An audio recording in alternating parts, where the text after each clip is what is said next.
Bonjour à tous et bienvenue dans cette vidéo. Alors après mon portrait du personnage de la Veuve Blanche dans la saga Mission Impossible, on va rester dans le même univers avec un nouveau portrait, celui de Tom Cruise qui joue le personnage d'Ethan Hunt. Et vous voyez quelle photo de référence j'ai choisi. On va commencer par le croquis.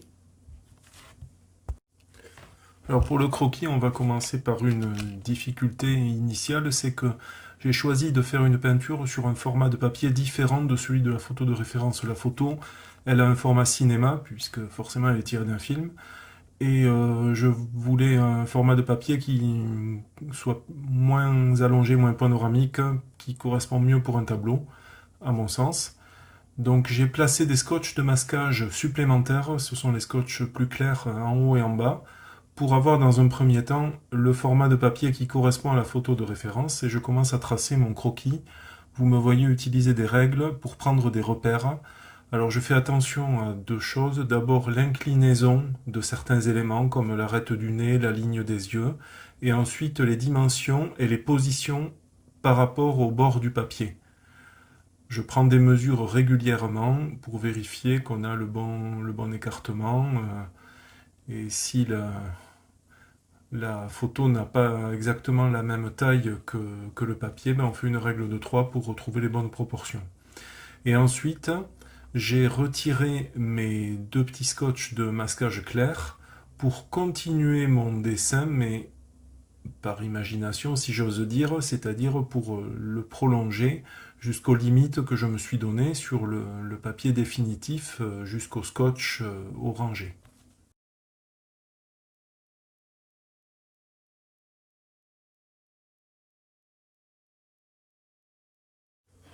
Après avoir tracé les principaux contours du visage, on va s'attaquer maintenant à l'arrière-plan. Alors là aussi je prends des repères. L'arrière-plan est constitué de lignes verticales plus ou moins longues, lumineuses. Donc on va les tracer puis on les réservera au drawing gum.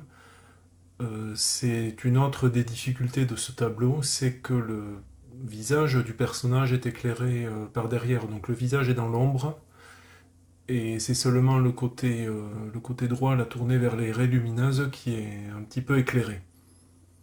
Donc on trace des lignes parallèles, on utilise la règle. Pour la partie à gauche de la tête, j'ai pris un peu plus de liberté avec la photo de référence. Et là aussi, j'extrapole un petit peu pour arriver jusqu'au au bas des limites de mon papier qui sont, je le répète, plus larges en hauteur que la photo de référence. Et ensuite, on arrive à l'étape du drawing gum. D'abord, on enduit le pinceau avec du savon, même si c'est un vieux pinceau, ça permet de le protéger quand on nettoiera le drawing gum. Et ensuite, on applique le drawing gum sur les bandes qu'on veut préserver de la peinture du fond. J'utilise toujours le même produit, c'est le drawing gum de marque PBO, dont je suis très très satisfait. Il ne me donne pas de soucis au retrait, celui-là. Sur le visage lui-même, le seul endroit où je mets du drawing gum, ce sont les yeux, les reflets dans les yeux. Et comme c'est tout petit, j'applique le drawing gum avec un petit cure-dent. On passe maintenant à la partie peinture proprement dite. Alors je commence par préparer mes couleurs. Vous pouvez apercevoir en bas à droite la palette. J'utilise toujours une palette en porcelaine. C'est à mon avis le moyen le plus pratique. La porcelaine est blanche, on voit bien les couleurs. Ça glisse bien, les mélanges se font très bien. J'utilise de la peinture Winsor & Newton extra fine, de la gamme Winsor & Newton Professional, de la peinture en tube, toujours quand je suis à l'atelier, c'est beaucoup mieux pour préparer des quantités suffisantes. La peinture est plus fraîche, plus crémeuse, et les mélanges se font plus facilement. Et ayant obtenu un mélange sombre, je vais commencer à placer mes ombres sur le visage. Depuis que j'ai commencé à faire des portraits, je fais toujours de cette façon. Je place d'abord les ombres, et ensuite je place des différentes couches de glacis pour obtenir les couleurs que je désire. Et je continue en préparant un mélange sombre mais contenant du rouge qui va me donner une couleur un peu bordeaux foncé, bordeaux violacé. Je vais l'appliquer sur les cheveux avec des reflets très rouges sur la mèche au-dessus du front et des reflets plus sombres autour de l'oreille et derrière la tête. En effet, le fond est essentiellement rouge, donc on veut retrouver ces reflets rouges dans la chevelure. Pour appliquer une couche plus sombre sur l'arrière de la tête autour de l'oreille, je rajoute du bleu outremer dans mon mélange qui va foncer énormément la couleur.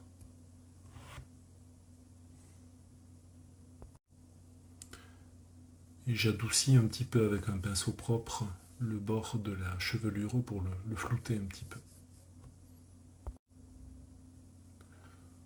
Je continue ensuite à poser des ombres sur le visage. J'ai mouillé un petit peu le papier avant. Donc on travaille en technique humide sur humide. Je fais attention de placer des ombres plus froides derrière la tête autour de l'oreille et plus chaudes dans des couleurs un peu plus brunes sur l'avant du visage qui sera plus exposé à la lumière rouge-orangée. Même chose pour le cou, en faisant attention de laisser une petite portion de peau qui est éclairée. Et ensuite je prépare un mélange beaucoup plus bleuté qui va me servir de base de fond pour le vêtement. Et je l'applique avec une brosse plate de 20 mm de largeur. C'est pratique pour couvrir de grandes surfaces rapidement et assez uniformément.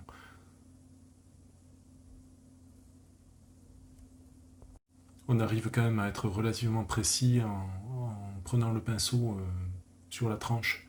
Ça peut faire des tracés fins. Nous arrivons maintenant à un des moments les plus intéressants de cette réalisation, pour moi en tout cas, un des plus satisfaisants, c'est la peinture du fond. J'ai commencé à préparer mes couleurs en respectant la photo de référence dans des tons rouge-orangé, et j'ai mouillé mon papier pour travailler en technique humide sur humide, et j'ai utilisé un gros pinceau à lavis, et j'ai appliqué mon lavis rouge généreusement. C'était un moment très satisfaisant parce que j'ai pu mélanger les couleurs, opérer des fusions de couleurs en faisant des zones plus sombres, des zones plus claires. C'est très intéressant de voir les pigments se mélanger. Le papier Arches aide beaucoup aussi, c'est un papier de bonne qualité en 100% coton dans lesquels les couleurs se mélangent bien. Voilà, sur ce passage, je n'accélère pas trop la vidéo pour vous laisser voir les pigments se fondre, les couleurs se mélanger.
On arrive maintenant à la peinture du visage. Alors je vais procéder comme d'habitude par plusieurs étapes successives, on appelle ça des glacis. Et il va falloir avoir à l'esprit deux choses. D'abord, c'est que ce visage est dans l'ombre, il est éclairé par derrière, l'arrière-plan est lumineux. Donc c'est seulement la partie complètement à droite de l'image, enfin du visage, qui est éclairée. La deuxième chose, c'est que les peintures aquarelles perdent de la puissance en séchant. Donc je vais commencer par une couche jaune pour reprendre la couleur jaune de l'éclairage, et je vais aller apporter des touches de couleur plus foncées dans les tons bleu-vert et orangé sur les parties qui sont dans l'ombre. Vous pouvez constater qu'au fur et à mesure du séchage, les couleurs qui étaient très criardes au début deviennent plus neutres.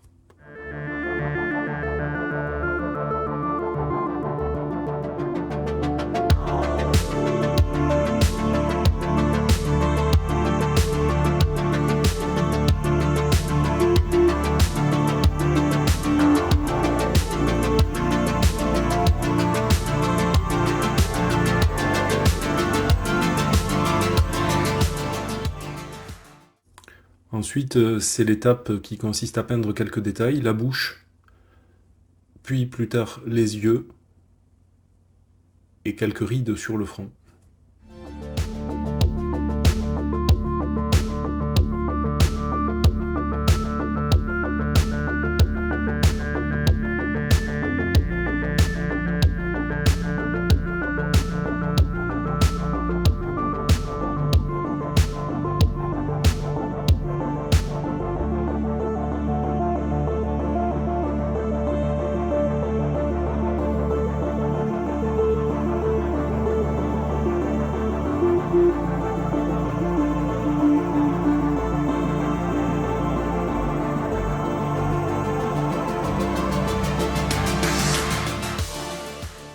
Je reprends maintenant mon gros pinceau plat pour la deuxième couche sur le vêtement. J'ai préparé un mélange très sombre à base de gris de pain, teinte neutre, bleu outre-mer. Un mélange assez crémeux pour avoir une bonne opacité.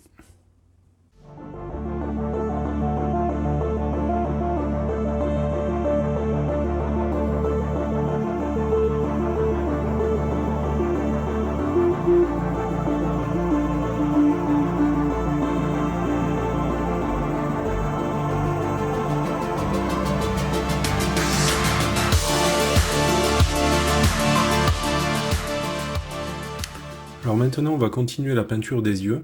Jusqu'à présent, j'avais peint seulement la pupille et l'iris. Il faut savoir que quand on fait un portrait, le blanc de l'œil n'est pas blanc.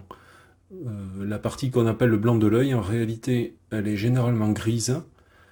Et dans le cas qui nous occupe ici, elle est grise avec des reflets rosés, dus à l'éclairage du fond, mais dû aussi au fait que le coin de l'œil, je crois qu'on appelle ça la cuticule, est rose. Donc on applique cette teinte grise et ensuite sur la partie grise humide, on va aller poser un petit peu de rose avec le bout du pinceau.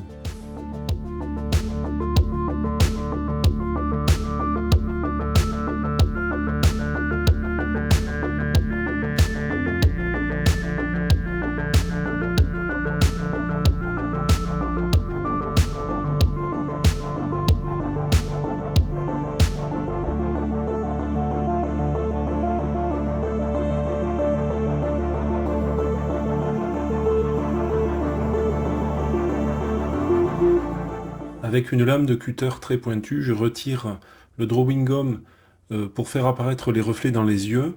Ce sont les seules parties des yeux qui sont véritablement blanches. Donc là, on a le blanc du papier qui ne sera pas peint. C'est tout petit. Ensuite, je prends mon plus petit pinceau, le plus fin, pour réaliser les cils. On va pouvoir maintenant terminer la peinture du fond. D'abord, retrait du drawing gum sur les lignes lumineuses. Simplement avec le doigt, je précise que ce drawing gum il est resté presque 10 jours, voire 2 semaines en place et que je le retire sans aucun souci. Ensuite, je vais réaliser un jus jaune très clair que je vais appliquer dans les grandes bandes lumineuses. Comme tout à l'heure, je précise qu'en séchant, ça va devenir très très pâle, ça va faire un jaune très, très lumineux, presque blanc. Et après, j'ajouterai une pointe de rouge ou d'orange aux extrémités pour réaliser une transition entre le fond rouge-orangé et les bandes lumineuses, comme sur la photo de référence.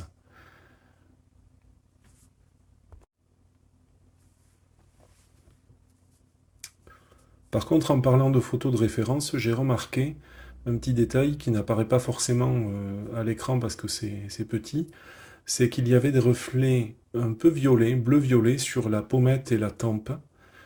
Alors j'ai décidé de peindre les reflets les plus clairs, les bandes les plus claires en bas à gauche, dans ces teintes violettes, ce qui n'est pas le cas sur la photo de référence, parce que je trouvais plus logique que ces teintes violettes envoient un reflet violet sur le visage. Ce portrait est maintenant terminé, il ne reste plus qu'à le signer et à retirer les scotch. J'espère que vous avez passé un bon moment à regarder cette vidéo. Si vous avez des questions ou des commentaires, n'hésitez pas à me les faire. Je me ferai une joie d'y répondre. À bientôt, salut!